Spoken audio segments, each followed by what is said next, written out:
Oh, that 650 engine sounds well. Just a comfortable ride. Let's crack on.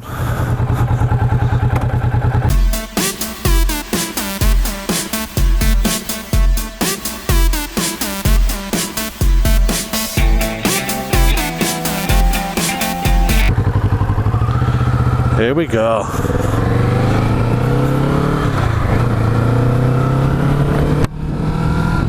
.60 brake horse. Listen to that engine.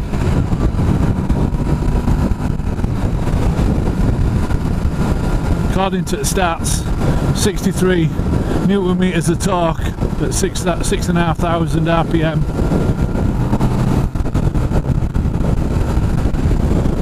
For a midweight cruiser, it's ideal. My wife's had it since August last year, end of August, so she's just done short of 1,500 miles. 1,500 good miles, she says.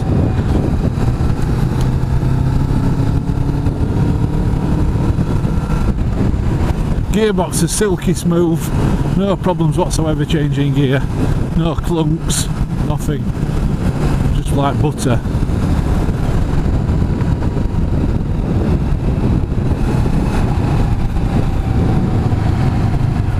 Brakes on it,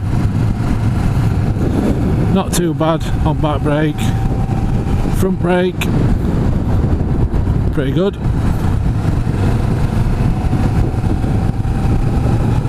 Test that back brake. No, back brake's not too bad.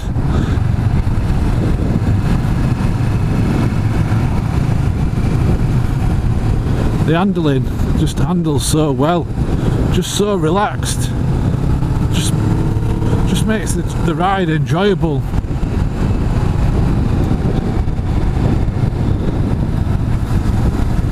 I believe the engine, 650 engine's out of the 650 Ninja and the ER6 engine, so quite punchy.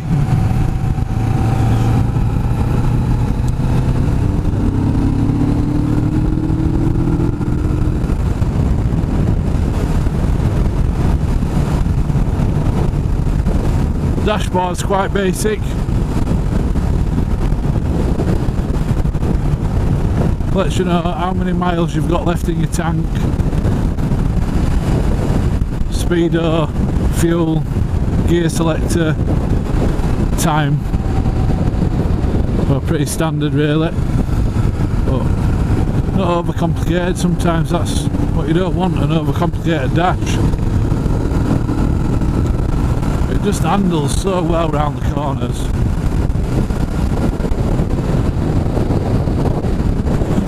Mirrors aren't too bad. I'm a big bloke, so I'm finding it easy to see behind me. I mean, the wife has mentioned that she wouldn't mind some bar end mirrors putting on.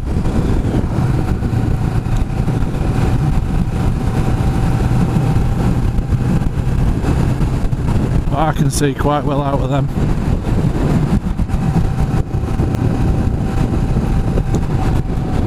Absolutely ideal bike.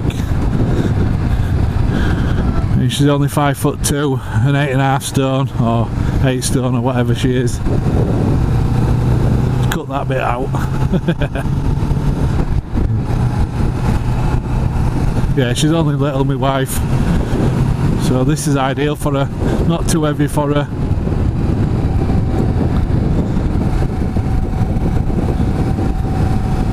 I mean, before she got this bike, she had a Z900, the performance one, 130 odd brake horse, which she loved, but she just found it, even with lowering kit on it, was just slightly, just too tall for her,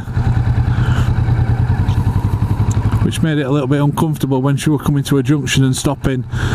She just wanted something where she could plant both her feet rather than just putting one down, which you can't blame her.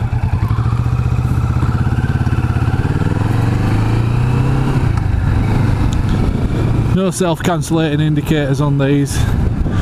This is the standard model. I don't think they do them on the other models, but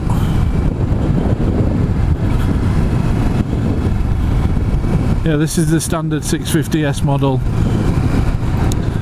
can get the tourer with the optional luggage, the backrest and the great big massive screen that comes with it. Or there's the performance edition one, which has the Arrow straight through can on it, which she has mentioned she wouldn't mind one of them as well. I mean, I find the exhaust quite alright on these because it's not too loud when you're just tootling through town. It does roar when you get above 4,000 RPM.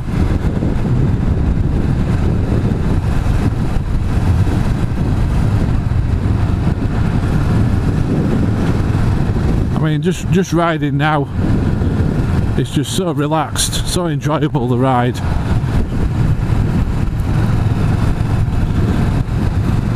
The gears are silky smooth, the clutch is light, which makes it ideal for when you're around town or in cities, stop starting.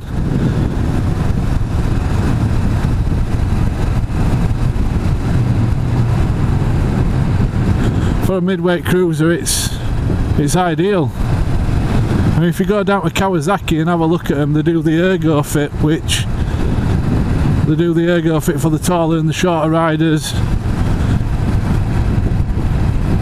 So you can get the reach bars put on and the long reach seat, or the short reach bars and short reach seat. The pegs are fully adjustable back and forward, and you get the shift rods to match whatever setting you go for.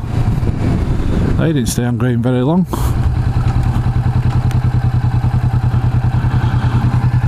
So bob down to Kawasaki and get yourself sat on one, get measured up for one. Brand new for the standard S model, you're talking £6,500. You get a lot of bike for your money.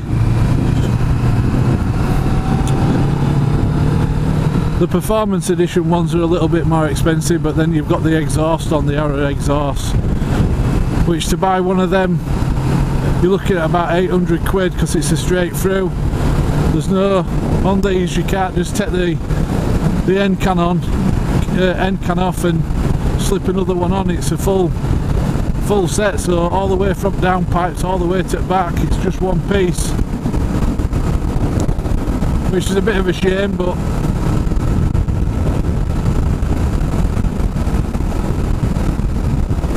and the touring bags alone, you're looking at about 800 quid. That's for the Kawasaki ones. Obviously you can buy aftermarket ones which are a little bit cheaper, but it's personal preference at the end of the day. Right, it's a little bit windy on here. This screen's no good for me. I'm a little bit, well, way taller than my wife. I'm a foot taller than her, so it's ideal for the shorter rider, because you're in behind seat, but then again you are on a cruiser and you are open to elements, which that for me makes it enjoyable.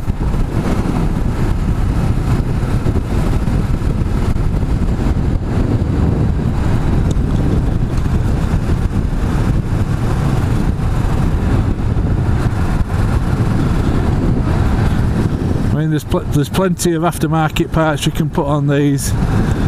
Like I say, I put the screen on and the crash bars, which bulks it out a little bit and gives it some protection if she does decide to drop it. And then I've put the heated grips on, because she were always complaining that her hands were cold.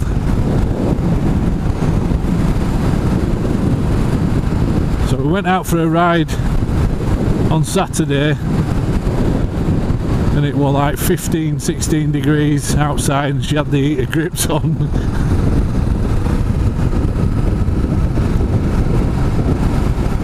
Which, to be fair, she did say her hands were lovely and toasty. I mean, I'm in 6th gear now, accelerating away, and it just pulls. I'm 21 stone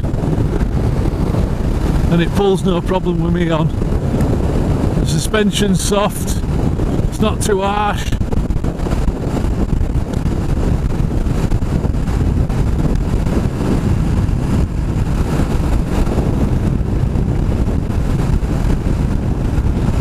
on a scooter. Well, smell that.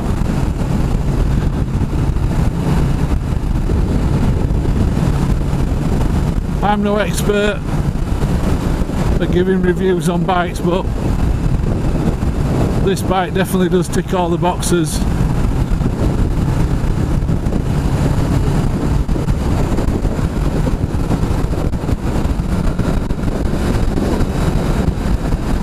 Cars just seem to like to pull out on you.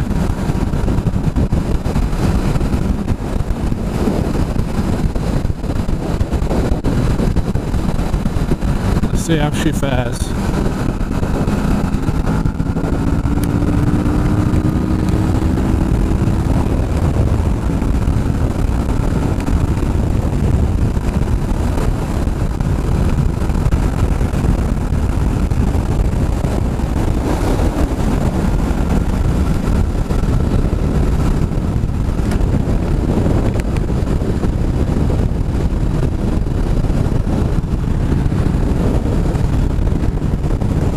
When I'm out with the wife and I'm leading the way and I see her in my mirror, she just looks like a demon behind me.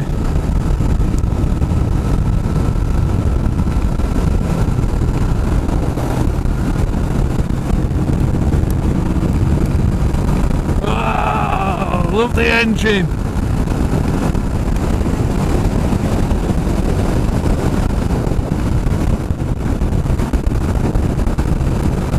Absolutely love it.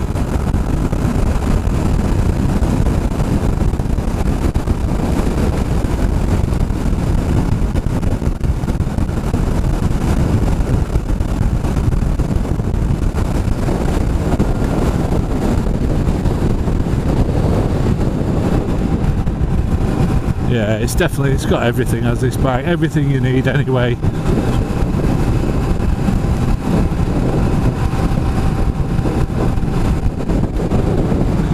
It's happy just sat in 5th and 6th doing 30 mile an hour through a village or a town,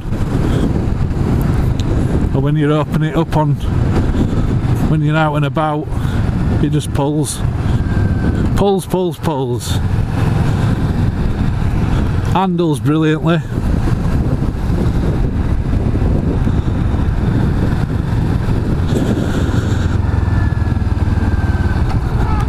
It's happy doing 2 mile an hour, it's happy doing 70 mile an hour.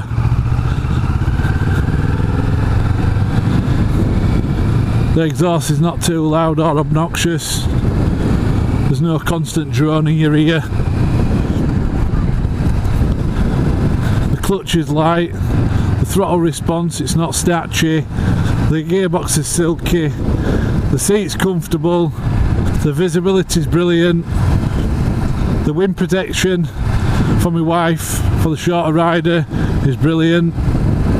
The mirrors are good. The engine's punchy. £6,500, people.